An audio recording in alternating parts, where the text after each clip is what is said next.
V dnešním exkluzivním vydání se ponoříme hluboko do světa fascinujících a šokujících faktů, které vás zaručeně ohromí. Připravte se na neuvěřitelnou jízdu plnou úžasných odhalení, která změní váš pohled na svět. Každý z těchto faktů je pečlivě vybrán, aby maximalizoval vaše sledování a udržel vás v napětí od začátku do konce. Nenechte si ujít ani vteřinu. Jak přežít 43 pokusů o atentát za méně než 25 let? Zdá se, že osobní strážci prezidenta Vladimíra Putina jsou v tomto oboru skutečnými experty a každá tajná služba na světě se může z jejich práce něčemu přiučit. Jak tedy tento elitní tým řeší bezpečnostní hrozby proti jedné z nejdůležitějších osobností na planetě? Pojďme to zjistit. Vláda nad druhou nejmocnější zemí na světě s sebou zákonitě nese i nepřátele. V případě Vladimíra Putina pocházejí tito nepřátelé převážně ze zahraničí, jelikož se mu daří potlačit jakoukoliv opozici uvnitř své země. Avšak nebylo tomu tak vždy. Zatímco dnes je převážně obávaný, v 90. letech, kdy jeho politická kariéra začala, spoléhal hlavně na svou vynalézavost, charisma a ideologii. Putin, narozený v Leningradu, dnes známém jako Petrohrad, v roce 1952 vyrůstal v poválečném Sovětském svazu, což v něm zakořenilo smysl pro národní hrdost a povinnost. Jeho raná kariéra v KGB, kde sloužil jako špion, zdokonalila jeho dovednosti ve sběru informací a rozhodování. Putinův vzestup k moci začal v 90. letech, kdy se připojil k administrativě starosty Petrohradu Anatolie Sobčaka. Jeho schopnost navigovat politickou krajinou a řídit finanční záležitosti mu vynesla uznání a důvěru.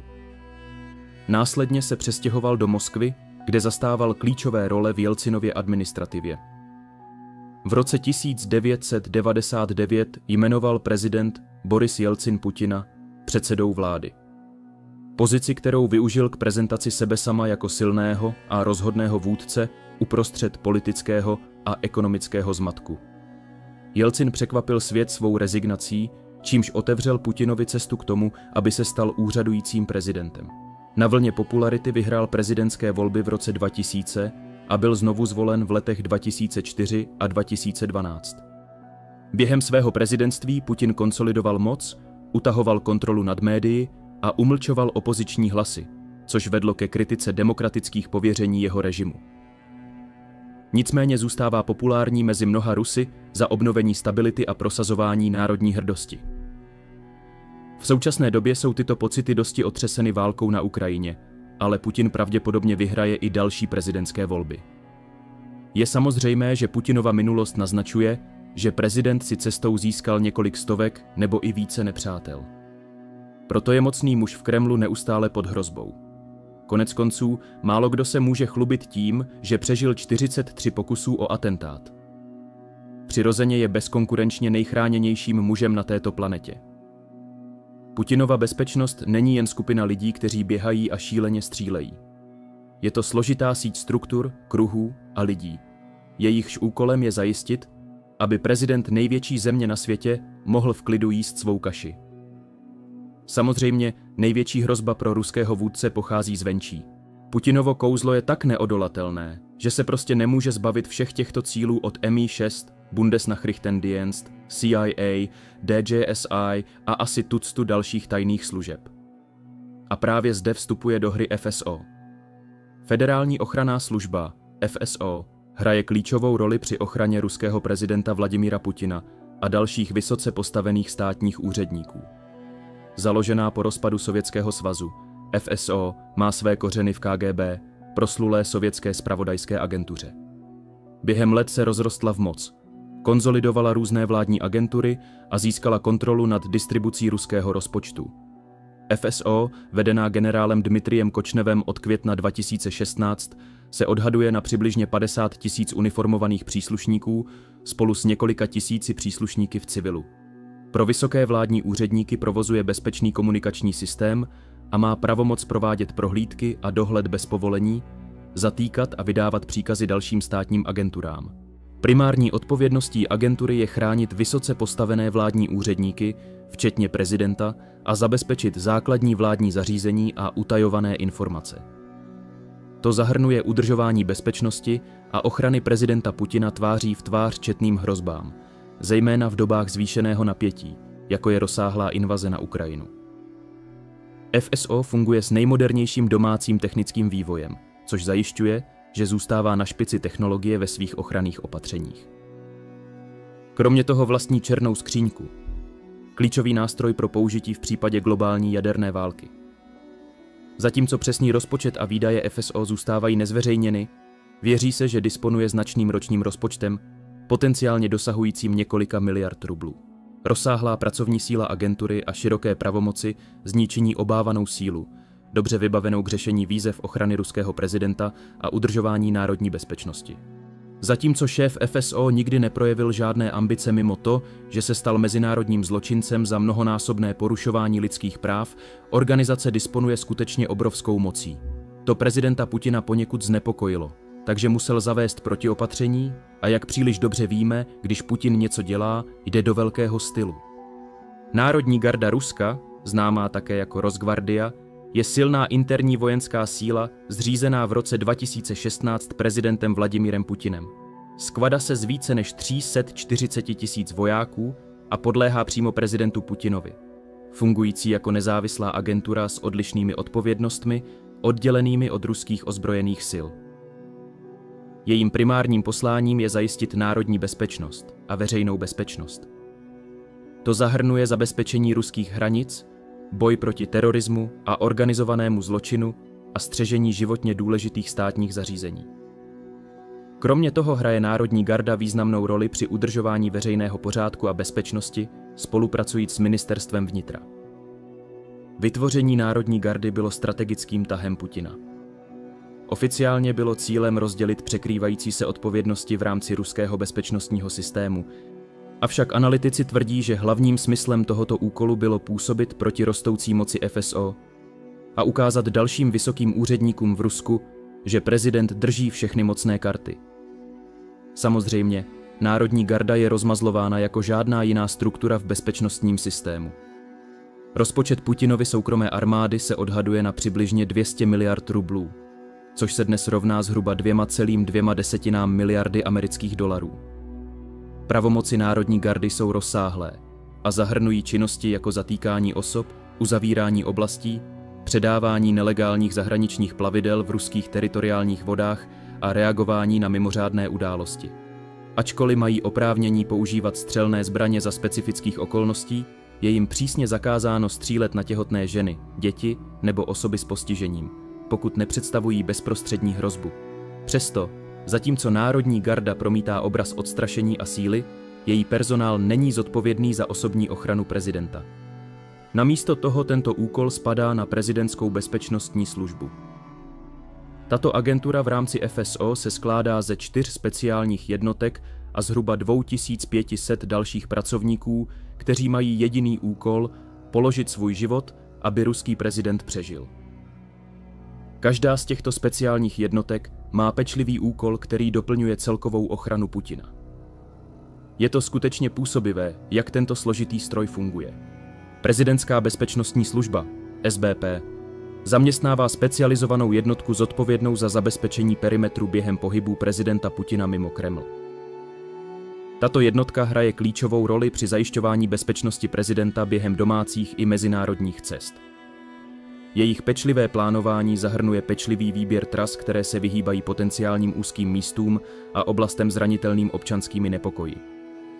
Když prezident Putin cestuje do zahraničí, složitost jejich úkolů se významně zvyšuje. Jednotka úzce spolupracuje s místními orgány činnými v trestním řízení, aby preventivně řešila potenciální hrozby a stanovila únikové plány. Provádí důkladné bezpečnostní prohlídky ubytování prezidenta, pečlivě hledají výbušniny, špionážní zařízení a jakékoliv potenciální hrozby. Zvolený hotel je často vysoce luxusní, 5hvězdičkový nebo vyšší, kde si jednotka rezervuje buď celý hotel, celé křídlo, nebo několik pater, aby zajistila maximální bezpečnost. Výběr personálu, který bude prezidenta doprovázet na zahraniční návštěvy, je další klíčovou odpovědností této jednotky. Proces prověřování je vysoce utajovaný a z bezpečnostních důvodů si jen zřídka vybírají stejné služebnictvo dvakrát. Jedinou výjimkou z tohoto pravidla je prezidentův osobní kuchař, kterého si Putin osobně vybral. Konec konců, Putin má speciální dietu bez novičoku, takže své jídlo svěřuje jen vybraným jedincům. Bez ohledu na to, Putin preferuje tým specialistů, kteří mu vždy počítají kalorie, takže s sebou vozí speciální tým ochutnávačů jídla. Pokud si představujete, že lidé ochutnávají každé jídlo, než se Putin pustí do jídla, jste na omylu. Nežijeme ve starověkém Egyptě a dnes jsou ochutnávači jídla spíše vědci než pokusní králíci. Vezmou vzorek jídla a analyzují ho na jedy a jeho složení. Dokonce mohou Putinovi říct, kolik kalorií jídlo má, aby se mohl starat o své sexy břišní svaly. Přesto se primárně zaměřují na bezpečnost, nikoli na krásu. Zatímco ochutnávači ovoce připravují své přenosné špičkové laboratoře, pokročilá jednotka analyzuje nejlepší místa pro umístění odstřelovačů. Pokud se vám někdy naskytne příležitost vidět Putinovu masivní a úchvatnou kolonu vozidel z vašeho okna, je dobré se okamžitě, ale pomalu, vrátit k tomu, co jste dělali předtím. Pokud se kdykoliv objevíte v okně, zatímco je přítomen ruský prezident, můžete si být jisti, že máte na čele minimálně 10 červených teček. Náhlé pohyby v tuto chvíli by mohly vést k nečekané bolesti hlavy z kulky v hlavě. Navzdory ocelovým nervům Putinova odstřelovací jednotka nic neriskuje. Tito vysoce kvalifikovaní ostrostřelci se nesmí podceňovat. Neustále skenují své okolí, bdělí vůči jakýmkoliv známkám nebezpečí nebo podezřelé činnosti. Jejich přítomnost je varováním pro každého, kdo chová zlé úmysly vůči ruskému prezidentovi. Role odstřelovače je poskytovat nepřetržitý dohled, zajišťovat bezpečnost prezidenta během jeho návštěv na různých místech. Lidé bydlící podél určené trasy jsou instruováni, aby se nedívali z oken a veškeré prádlo visící venku je sundáno, aby se zabránilo nedorozuměním nebo špatným interpretacím gest. Třetí jednotka hraje životně důležitou roli při odstrašování potenciálních útočníků a udržování bezpečnosti prezidenta Putina. Jejich přesnost a připravenost jsou nezbytné pro zajištění bezpečnosti ruského prezidenta a jsou vždy připraveni rychle a rozhodně reagovat na jakékoliv hrozby, které mohou nastat.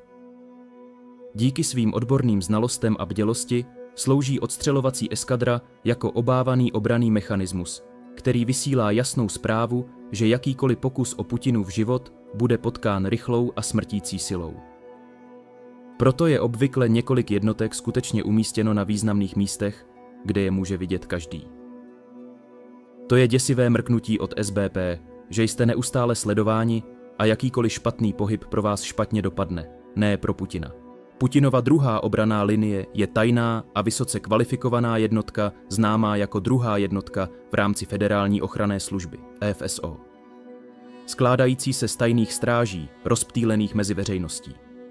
Tito operativci disponují výjimečným výcvikem v psychologii a sledovacích technikách. Jejich primární rolí je pozorovat a detekovat známky nepokojů nebo potenciálních hrozeb proti ruskému prezidentovi. Vybaveni bystrým okem pro detail, tito vysoce trénovaní psychologové jsou zruční v čtení výrazů obličeje, chůze a držení těla, aby rozeznali podezřelé chování. Prostřednictvím svých diskrétních pozorování shromažďují zpravodajské informace a potenciální hrozby a okamžitě informují ostatní jednotky v rámci bezpečnostního detailu, což zajišťuje rychlou koordinaci k neutralizaci jakýchkoliv vnímaných nebezpečí. Počet a taktika této jednotky jsou zahalené tajemstvím a jejich bojové schopnosti zůstávají nezveřejněny. Ačkoliv jsou pravděpodobně vysoce trénováni v sebeobraně a bojových technikách, jejich hlavní funkcí je působit jako sběratelé zpravodajských informací a informátoři. Pozorováním jak provládních, tak protivládních veřejných akcí mohou identifikovat jedince, kteří by mohli ohrozit prezidentovu bezpečnost. Občas se objevují fotografie těchto operativců doprovázejících Putina během jeho cest, což demonstruje jejich odhodlání k neustálé bdělosti. Někteří experti naznačují, že tyto obrázky jsou organizovány FSO jako metoda veřejného zastrašování, aby vyslali zprávu ruské populaci, že jsou pod neustálým dohledem. Tato taktika slouží k odstrašení jakýchkoliv potenciálních nepokojů dávno předtím, než se mohou zhmotnit. V případě skutečné hrozby by druhá jednotka koordinovala s odstřelovači. Avšak pokud dojde na lámání chleba, vše spočívá na Putinově první a poslední obranné linii, jeho osobních strážcích. Putinovi osobní strážci, známí také jako mušketýři, tvoří nejvnitřnější vrstvu obrany v bezpečnostním detailu ruského prezidenta. Jejich primární funkcí je zajistit bezpečnost a ochranu prezidenta Putina, a jsou pečlivě vybíráni a trénováni, aby se stali nejlepší jednotkou osobní ochrany na světě. Na rozdíl od americké tajné služby, která si klade za cíl zneškodnit útočníky, mají mušketýři pravomoc eliminovat kohokoliv, koho vnímají jako hrozbu, čímž se jejich mandát stává smrtelnějším. Proces náboru je přísný a bývalí policisté jsou z této role záměrně vyloučeni, aby se předešlo jakémukoliv váhání při použití smrtící síly. Místo toho se mušketýři skládají z vysoce kvalifikovaných operačních psychologů, kteří dokážou detekovat potenciální hrozby analýzou výrazů obličeje osoby, což přidává další vrstvu bdělosti k jejich ochranným povinnostem. Fyzická zdatnost je nesmírně důležitá a mušketýři procházejí přísnými fyzickými požadavky, včetně výjimečné výdrže, aby vydrželi extrémní teploty bez projevování jakýchkoliv známek slabosti. Plynulost v několika cizích jazycích a hluboké porozumění politice jsou základní kvalifikace, aby se člověk stal jedním z Putinových důvěryhodných strážců. Konec konců, nikdo by nechtěl čínsko-ruskou jadernou válku kvůli tomu, že bodyguard srazí Xi Jinpinga na zem, když se snaží obejmout svého přítele a spojence. Viditelní po Putinově boku, mušketýři nosí výrazné černé kožené aktovky, které jsou ve skutečnosti nejmodernějšími neprůstřelnými štíty, schopnými odolat různým rážím kulek. Jejich bojový výcvik je rozsáhlý a jsou vyzbrojeni 9 mm pistolemi Gaza, nabitými průbojnými střelami, což zajišťuje, že jsou dobře vybaveni k řešení jakýchkoliv potenciálních hrozeb. Navíc mušketýři disponují kevlarovými deštníky, které slouží jak jako štíty proti rážovým zbraním, tak jako nefunkční deštníky. Toto multifunkční vybavení zdůrazňuje úroveň sofistikovanosti a připravenosti Putinových osobních strážců. Zatímco mušketýři jsou jen jedním kruhem Putinova masivního osobního bezpečnostního aparátu, jsou bezesporu nejdůležitější. Říká se, že Putin se osobně stará o své tělesné strážce a dává jim něco navíc, aby zajistil, že budou vždy na jeho straně. Proto má často alespoň 2 z nich hned vedle sebe v prezidentské limuzíně. Putinova kolona vozidel je více než jen průvod vozidel. Je to ukázka vojenské síly a neproniknutelné bezpečnosti. Když ruský prezident cestuje v Moskvě, má ten luxus využívat soukromou silnici v hodnotě přibližně 60 milionů amerických dolarů, vedoucí přímo z jeho rezidence v Novoogarjovu do Kremlu. Tato soukromá silnice je uzavřena pro veškerý ostatní provoz, vyhrazena výhradně pro prezidentovu cestu. Doprovázena policejní eskortou a tuctem dalších vozidel, kolona zajišťuje rychlý a bezpečný průchod Putina rušným městem. Avšak když se Putin vydá za svou soukromou silnici, jeho kolona se promění v údernou vojenskou přehlídku, zahrnující nejméně 20 vozidel, včetně 6 silně obrněných SUV s elitními týmy ruských speciálních jednotek. Kolona je vybavena řadou pokročilých zbraní. Tito vysoce kvalifikovaní operativci jsou vyzbrojeni odstřelovacími puškami Dragunov, AK-47, protitankovými granátomety, přenosnými protiletadlovými raketovými systémy a dalším obávaným vybavením. Jejich mise je jasná. Neutralizovat jakékoliv hrozby a zajistit prezidentův bezpečný odchod z nebezpečí. V srdci této úchvatné kolony vozidel je Putinova prezidentská limuzína Aurus Senat, speciálně navržená k nahrazení jeho bývalého Mercedesu-Benz S 600 Guard Pullman. Tento ruský zázrak stál téměř 200 milionů amerických dolarů na vytvoření, čímž se proměnil v neproniknutelnou pevnost na kolech. Aurus Senat není jen příkladem luxusu s plyšovým koženým čalouněním a leštěnými povrchy, ale také se pyšní řadou pokročilých bezpečnostních opatření, která zahanbují Jamese Bonda. Vyvinutá podle přísných pokynů FSO. Limuzína je silně obrněna, aby odolala přívalu hrozeb, včetně kulek jakékoliv ráže, odstřelovací palby, výbuchů min, útoků chemickým plynem a dokonce i malých raketových útoků. Její interiér je pohodlným velitelským centrem, doplněným špičkovým komunikačním zařízením, což z ní činí mobilní centrum pro koordinaci bezpečnostních operací. Okna, když jsou zakryta, neomezují vidění řidiče díky pokročilému CCTV systému, který poskytuje komplexní 360-stupňový pohled na okolí. Navíc Aurus Senat má tajný nouzový východ vzadu, což zajišťuje rychlý únik v případě potřeby. Díky svým neuvěřitelným obranným schopnostem je Aurus Senat více než jen auto, reprezentuje autoritu prezidenta Putina a odhodlání být chráněn za každou cenu. Tato fenomenální limuzína je však jen špičkou ledovce, pokud jde o Putinovy cesty. Podívejte se, jaké další luxusní prostředky ruský prezident používá k cestování v Rusku i v zahraničí příště.